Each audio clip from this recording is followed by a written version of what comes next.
Hey, salut la team royale. Bi. Kylian et l'UTMB, les raisons du grand désamour.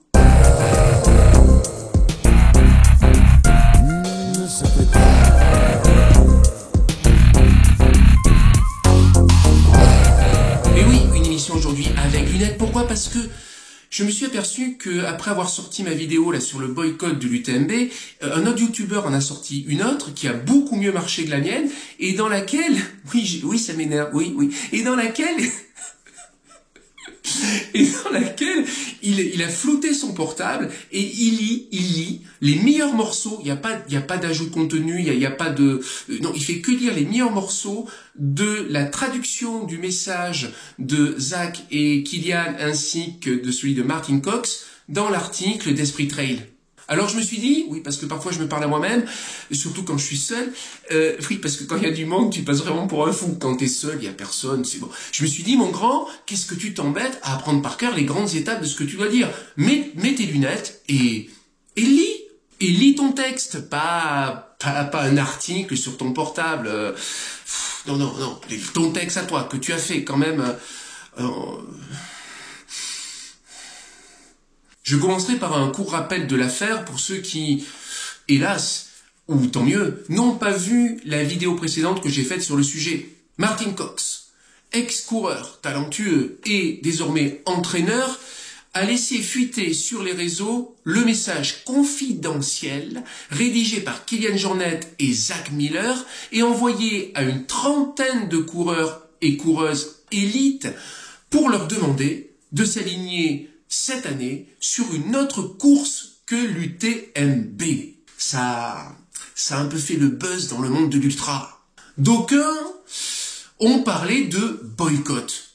Le problème, et que j'ai souligné dans ma vidéo précédente, mais que j'ai pas eu le temps de creuser, le problème c'est que les raisons avancées par Kylian et Zach pour ne pas s'aligner sur l'UTMB sont très vagues, pour ne pas dire floues.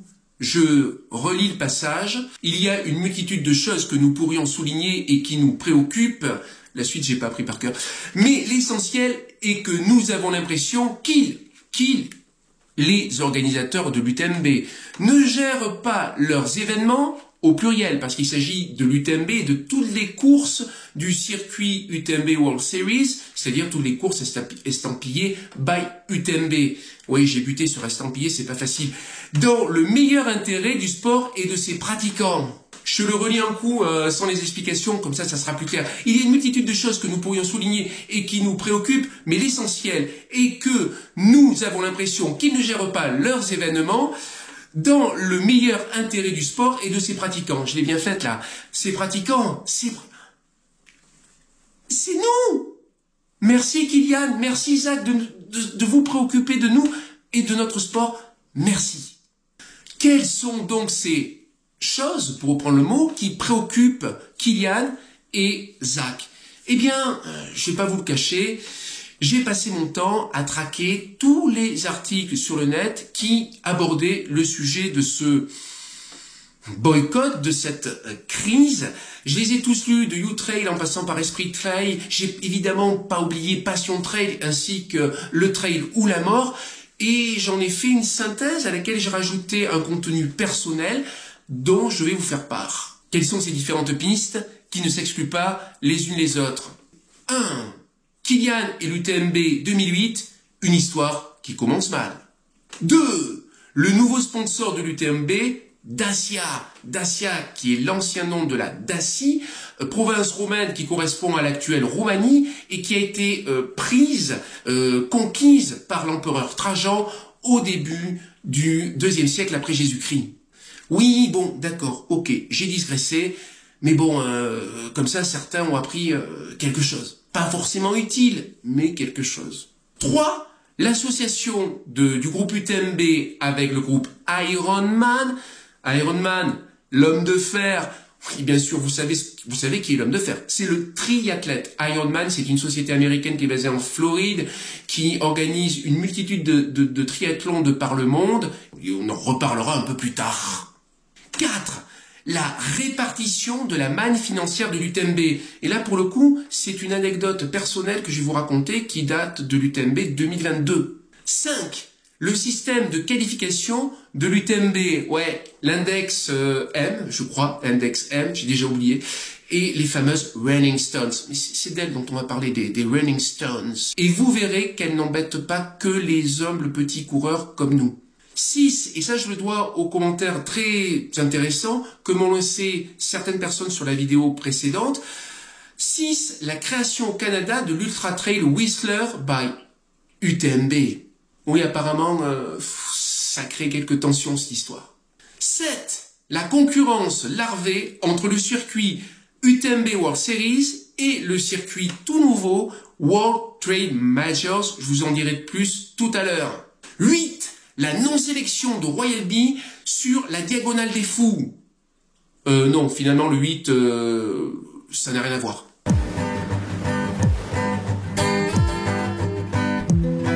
Kilian et l'UTMB 2008, une histoire qui commence mal. Alors, que s'est-il passé en 2008 lors de la première victoire de Kilian, âgé de 20 ans seulement, sur l'UTMB, et en plus, non seulement il a gagné, mais en plus, il a été le premier à passer sous la barre des 21 heures.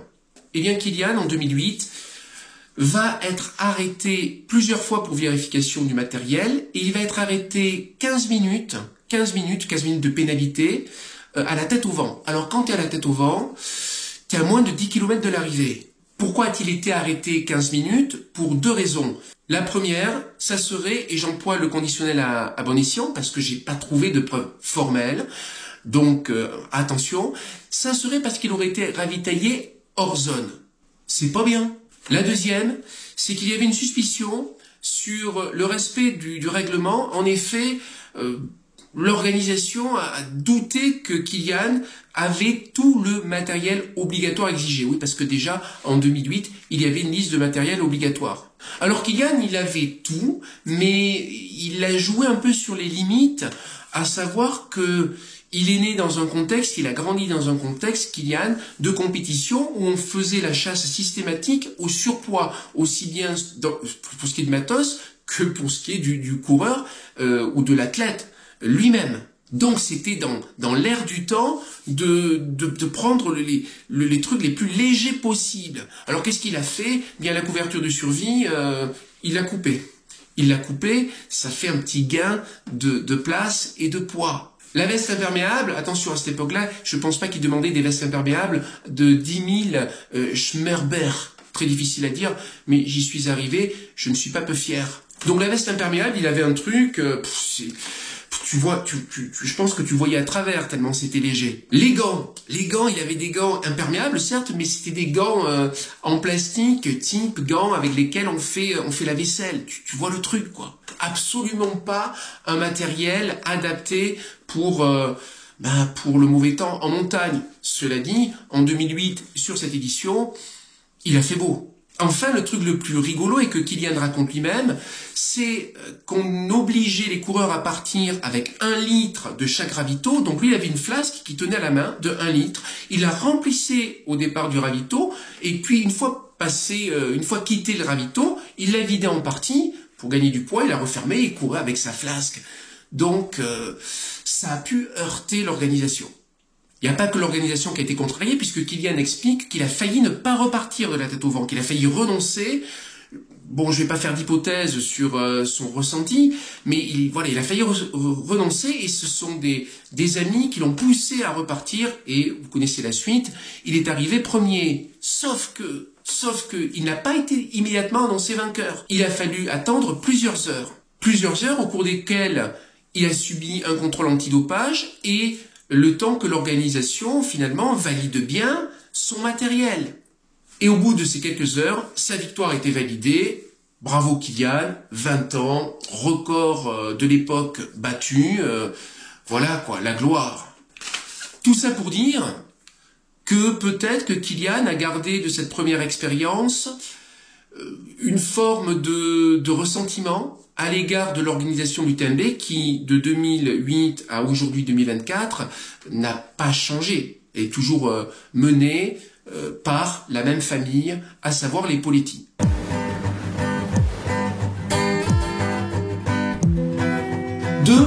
Le nouveau sponsor de l'UTMB, Dacia. Alors précédemment, l'UTMB a eu comme sponsor, moi j'ai connu, alors je sais qu'historiquement je crois qu'ils avaient North Face, mais ils ont eu Columbia, moi j'ai connu Columbia, puis après j'ai connu Oka, et peut-être que je connaîtrai du coup Dacia, je ne sais pas. Mais oui, vraisemblablement je vais connaître Dacia, puisque si je m'aligne sur la TDS et que je termine, il y aura Dacia écrit sur le textile, ce qui...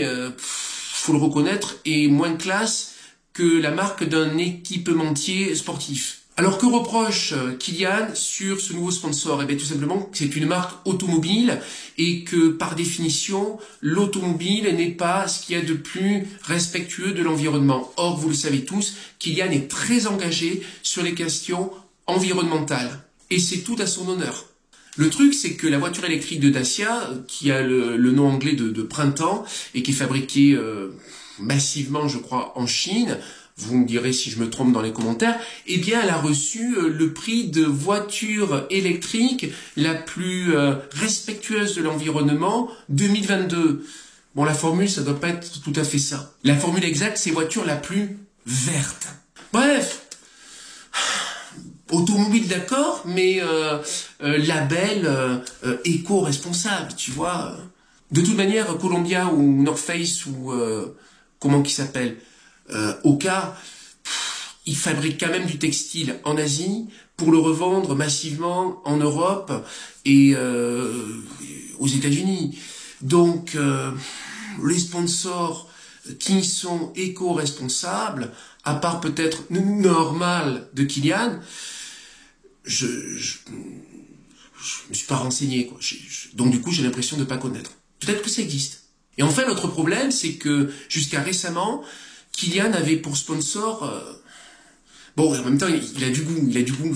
Mercedes-Benz. Tu vois, le genre de bagnole un peu plus élitiste que Dacia. Enfin, Dacia, c'est quand même plus pour le peuple, quoi, tu vois. Question monnaie, tu vois. Donc du coup... il a été pris un peu en défaut là-dessus. Grosso modo, tu es en train de faire la fine bouche, alors qu'il n'y a pas si longtemps que ça, tu avais la main dans le sac, quoi. Montre-leur que t'as pas peur d'exciter tous les bandits. On dure comme militaire, si t'as le savoir-faire, t'inquiète, prête à l'air, je dirai rien à ton père ni à ta mère. On dure comme un ver de terre, jette-moi dans les yeux de ton regard de panthère, laisse-moi zoom zoom zoom dans ta Benz car quand tu vois ton coup passe vraiment dingue dingue dingue, laisse-moi zoom zoom zoom dans ta Benz car quand tu vois ton coup passe vraiment dingue dingue dingue, ouais, vas-y Joey, explique-leur.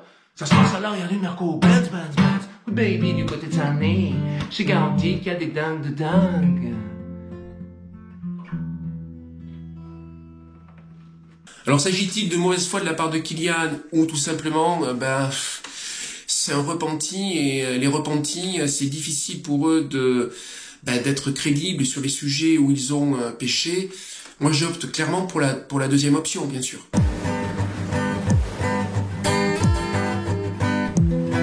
3. L'association UTMB Ironman. Alors je vais les mettre ces lunettes, je dis il faut que je les mette. J'ai dit que je mettais les lunettes et que je lisais. Il faut que je lise un peu. Bon, Ironman est une société organisant des triathlons de par le monde. Vous l'avez deviné parce que je l'ai déjà dit. Le système de l'événement est le suivant. Il y a des triathlons labellisés Ironman permettant de se qualifier pour la finale ayant lieu chaque année à Kona. Alors, je ne sais pas si j'ai bien prononcé Kona. Et où se trouve Kona? Ça se trouve sur l'île d'Hawaï. Ça, j'ai bien prononcé. Il faut dire Hawaii? Bon, mince, je sais pas. Ce modèle avec des courses qui font partie d'un circuit et qui sont qualificatives pour une finale, ça devrait vous rappeler quelque chose. Le système de l'UTMB World Series. Et oui, ça vous a pas échappé. Alors, ce qui est reproché à ce système, c'est que ça forme des circuits quasi autonomes et quasi fermés. Je dis quasi fermés parce que l'index M qui est qualificatif pour une certaine distance à l'UTMB, tu peux le récupérer sur d'autres courses que les courses by UTMB. Mais les Running Stones, et on va en reparler dans peu de temps, mais les Running Stones, tu ne peux les avoir que sur des courses labellisées by UTMB. Bref, il y a un monopole qui se met en place et auquel le pratiquant lambda ne peut pas échapper s'il veut s'aligner sur la ligne de départ de l'UTMB. Et qui dit monopole, dit système forcément lucratif, parce que tu vas faire plusieurs courses by UTMB. Je dis plusieurs parce qu'en général, les gars n'en font pas qu'une, ils en font plusieurs courses by UTMB pour avoir le maximum de running stone. Et donc, tu vas bien le payer, ton dossard. Et au final, tu vas aller à la finale. Ça coule de source. Et là, tu vas bien aussi la payer, ton inscription, qui a un tarif qui a un tarif élevé. Faut le dire clairement, élevé. Qu'est-ce que je voulais que je vous dise? Moi, je suis pour rien, c'est pas ma faute. Hein.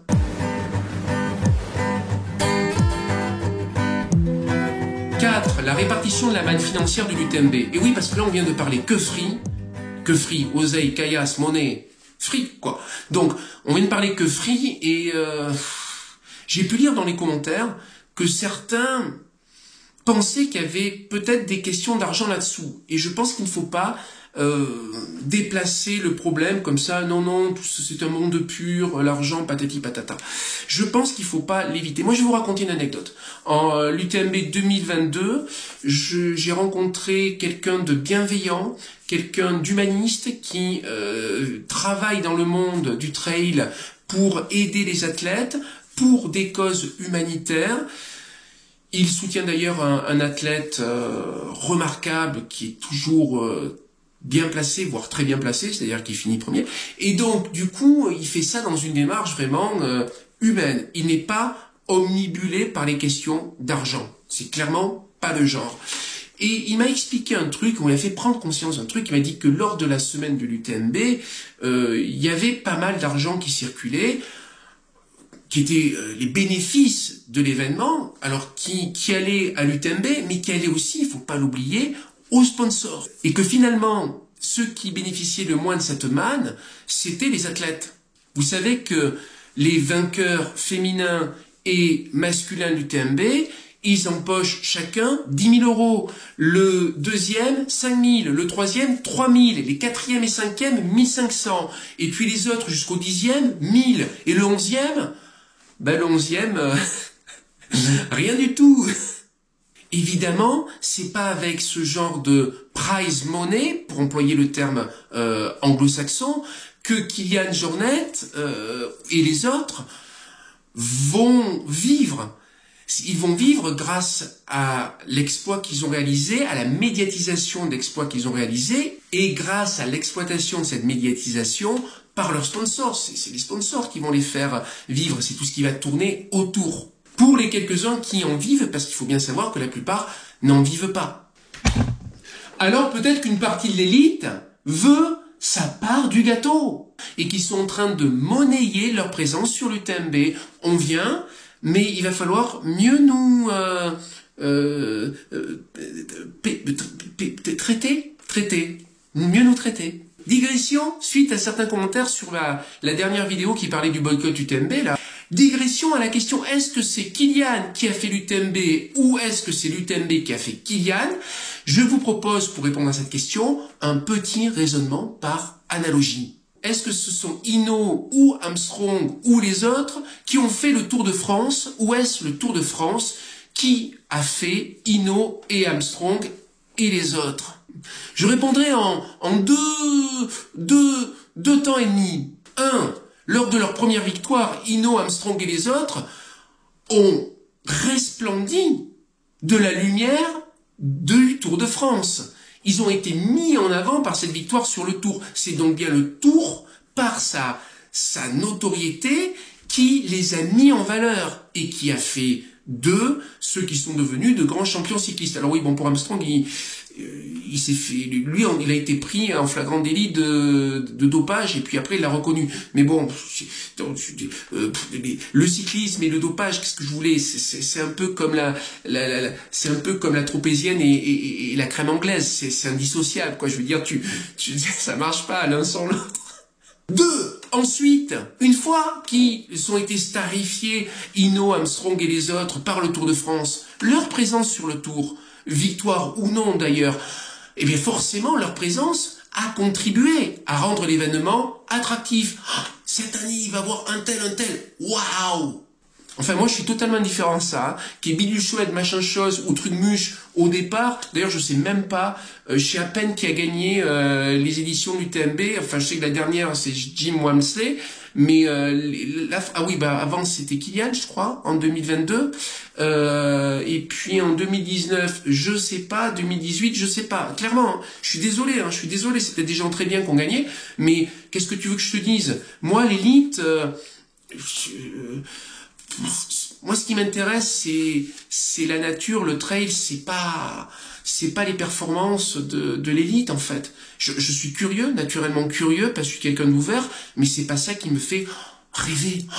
Et tant mieux si ça fait rêver d'autres personnes. Je dis pas ça pour critiquer, bien sûr. Vous me connaissez, j'ai tendance à être un peu plus sincère qu'il ne faut, comme je crois est écrit dans Le Misanthrope de Molière. Conclusion, la course fait la réputation de l'athlète, puis l'athlète contribue à construire la légende de la course. C'est ma conclusion, vous n'êtes pas obligé de partager mon opinion, bien entendu.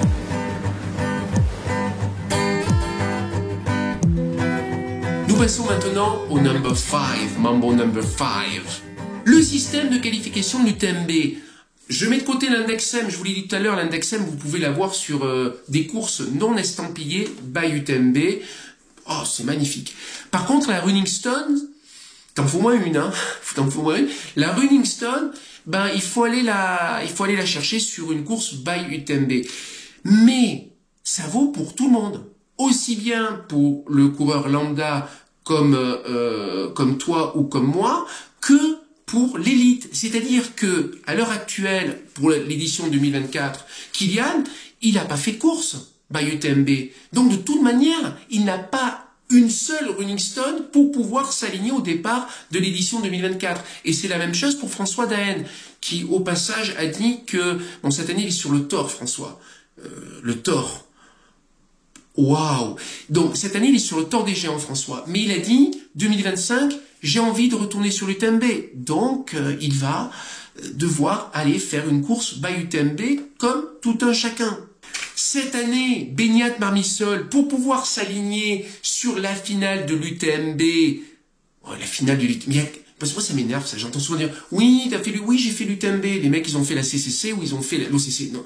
L'UTMB, il n'y a qu'un seul UTMB, c'est 171 bords, à peu près plus ou moins 10 000 de dénivelé, il y a que ça. Tout le reste sont d'autres courses. Il faut arrêter là sur un petit coup de gueule parce que t'as fait l'UTMB, t'as fait le tour du Mont Blanc. Non, j'ai fait l'YCC. Oui, non, mais bon, ok. Dans ce cas-là, tu dis direct, j'ai fait l'YCC. Tu dis pas, oui, j'ai fait l'UTMB. Faut un peu de décence. Voyons. Je reviens à Beignat pour s'aligner sur l'édition de UTMB 2024, parce qu'apparemment il y sera. Il est allé chercher ses Running Stone sur une by UTMB en Thaïlande. Oui, j'ai noté le nom thaïlandais, mais bon, je le vois pas sans les lunettes. Mais de toute manière, avec les lunettes, j'ai peur de totalement l'écorcher, donc je le prononcerai pas.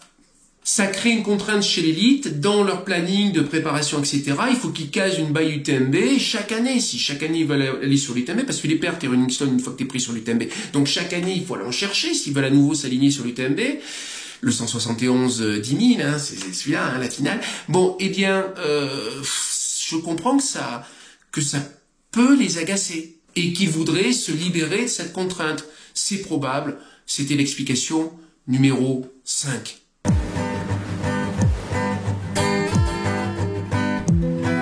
Et maintenant, on en vient à la moustache qui fâche. Non, c'est pas celle de Zach Miller, mais presque. Non, on en vient au numéro 6, la création au Canada de l'Ultra Trail Whistler by UTMB. Je vais tenter de prononcer Whistler, mais je vous le dis clairement, rien que le nom, ça m'énerve. Ça m'énerve. C'est clair, j'irai pas. De toute façon, je peux pas y aller. Donc, j'irai pas. C'est pas par conviction, c'est par manque de moyens. C'est pas par respect de l'écologie, c'est parce que j'ai pas l'argent, hein, voilà. Donc, et puis parce que le nom, il m'énerve. Whistler, mais franchement, trouver des noms qu'on peut prononcer en France, mince, il y en a marre. Certains, dans les commentaires de la précédente vidéo sur ce sujet, m'ont amené à prendre en compte une sombre histoire de course canadienne la Whistler Alpine Meadows. Course qui aurait été évincée par l'UTMB Group au profit de leur nouvelle création, l'UTW by UTMB. Voilà. Alors là, les amis, il y a deux versions de l'histoire. Ça sera à vous de choisir. On va commencer par la première version, la version A, version de Gary Robbins. Alors attention, Gary Robbins, ce n'est pas n'importe qui, c'est un ultra-trailer nord-américain qui est notamment célèbre pour avoir échoué à la Barclay. J'ai fait une vidéo sur la Barclay aussi que vous pourriez peut-être aller voir si vous ne l'avez pas vue. Comme ça, je n'ai pas besoin d'expliquer ce que c'est. Il a échoué à la Barclay pour 6 secondes. Et quand tu sais ce que c'est que la Barclay et que on te refuse la, entre guillemets, victoire pour 6 secondes, 6 secondes,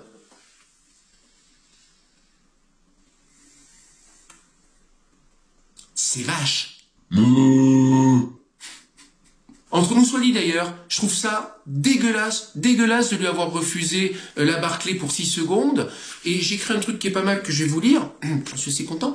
Les applications bêtes et méchantes d'un règlement ne grandit pas ceux qui l'organisent. Et en l'occurrence, ici, celui qui l'organise, c'est quand même un mec à l'humour problématique. Voilà, problématique. On ne sait pas si c'est un sadique, en fait, ou si c'est une sorte de concept très intelligent pour tester les limites absolues de l'espèce humaine, tu vois. Bon.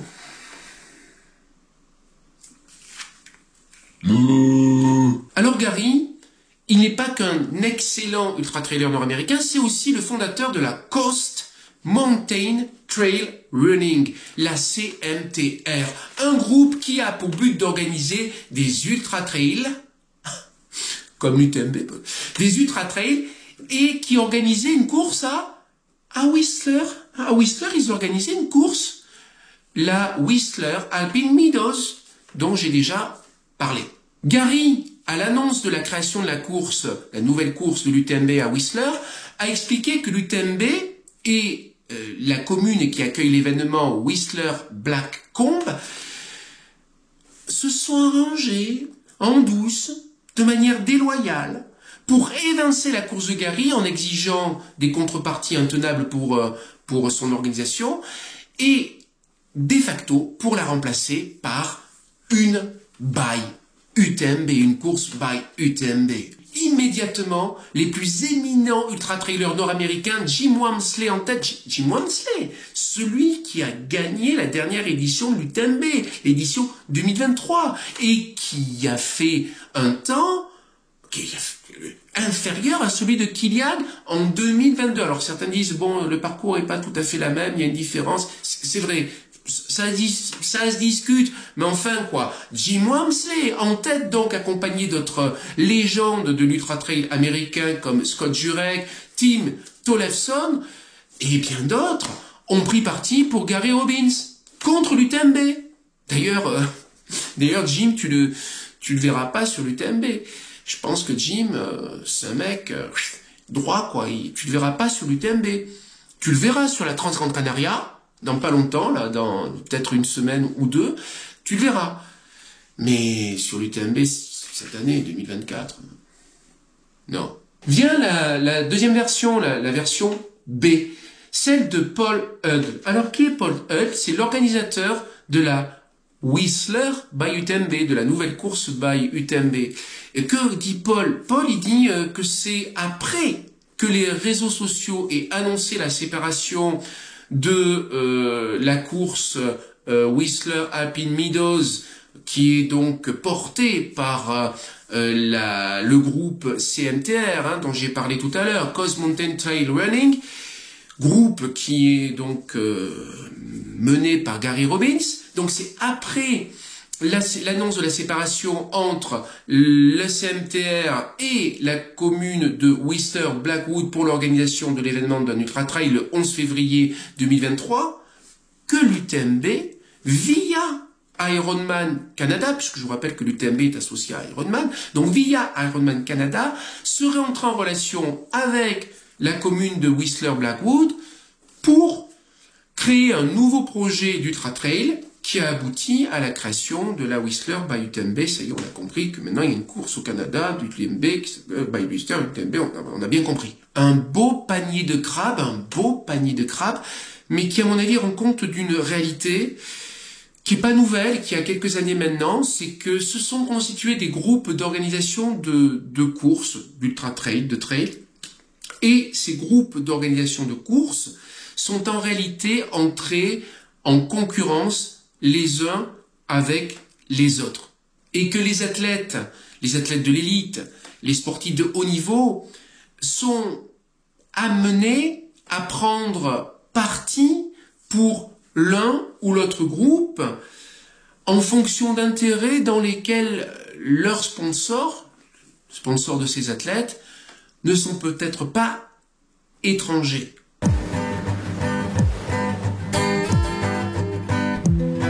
Ce qui amène au dernier point de cette enquête, le point numéro 7. Je vous ai dit, le 8e, je ne le traiterai pas.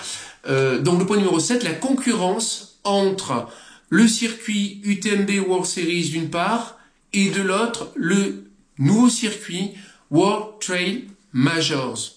Alors l'UTMB World Series, tout le monde connaît, vous avez plus ou moins saisi le principe, mais qu'en est-il pour le World Trail Major? Qu'est-ce que c'est que ce nouveau circuit? C'est un nouveau circuit qui n'obéit pas exactement aux mêmes règles que l'UTMB World Series. Il est constitué de 9 courses.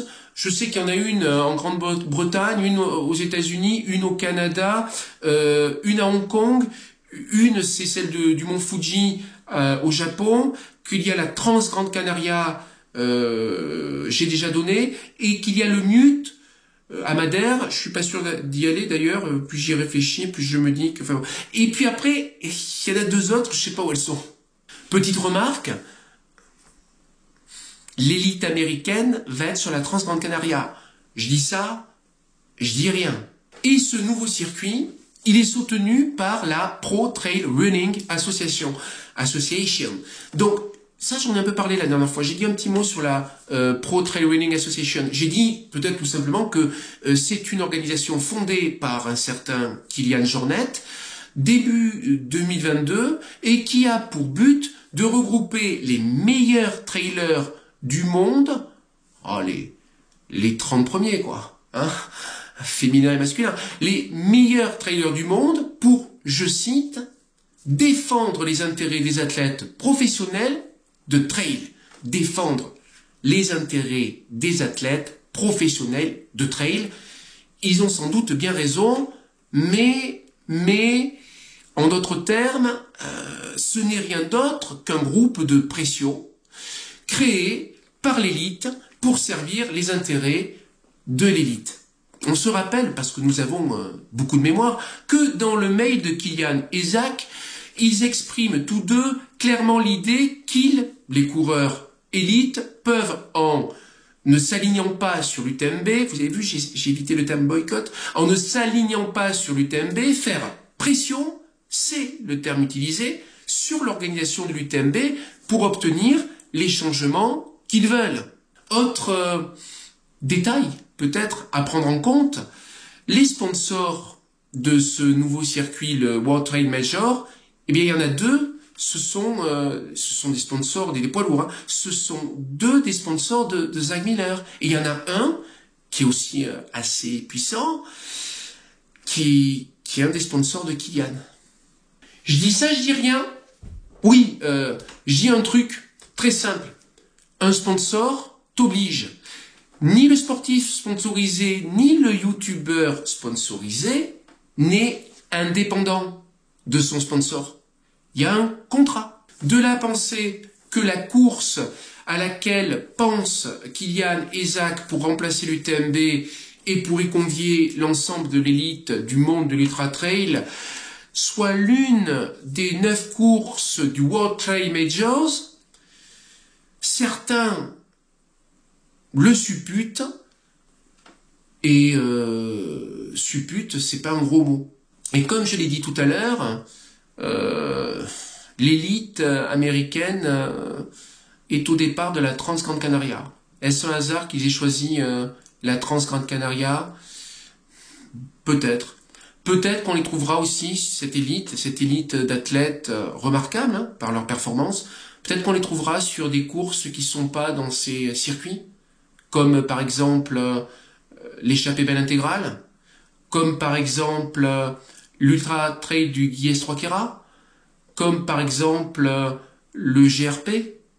Enfin bref, c'est bien gentil de vouloir s'aligner sur une autre course de l'UTMB, mais si c'est pour aller s'aligner sur d'autres courses qui certes sont très intéressantes, voire très belles, voire historiques ou mythiques, bon, mais si c'est pour s'aligner sur d'autres courses qui font partie aussi d'un circuit, qui impose lui aussi finalement une forme de monopole, eh bien, c'est pas glorieux. C'est pas, il n'y a pas de panache. Moi, ce qui me plaît, c'est le panache. Quand François Daen va faire l'échappée belle intégrale, il sait que dans l'élite, il sera quasiment tout seul, il n'y aura que lui. Mais il va la faire parce qu'il sait que cette course, elle a une valeur. Quand il va faire le Tour des Géants, il y va parce que, je crois sincèrement qu'il y va, parce que il en rêve. Tu vois, c'est pas uniquement pour se mesurer ou je sais pas quoi. C'est parce qu'il n'a pas fait le tort, qu'il s'est pas confronté à un truc comme ça et que c'est un véritable défi. Eh bien moi, c'est ce genre de comportement d'être humain qui me plaît. Alors, toi qui croyais, dans ton immense naïveté, que Kylian Ezak se levait contre l'UTMB pour nous défendre, nous, les pauvres petits trailers lambda, ou pour promouvoir un ultra au parcours magnifique, mais dont l'organisation a choisi de rester authentique et fidèle aux valeurs d'origine du trail et de l'ultra trail, tu risques d'être un tout petit peu déçu. Allez, je vous adresse un chaleureux Banzai!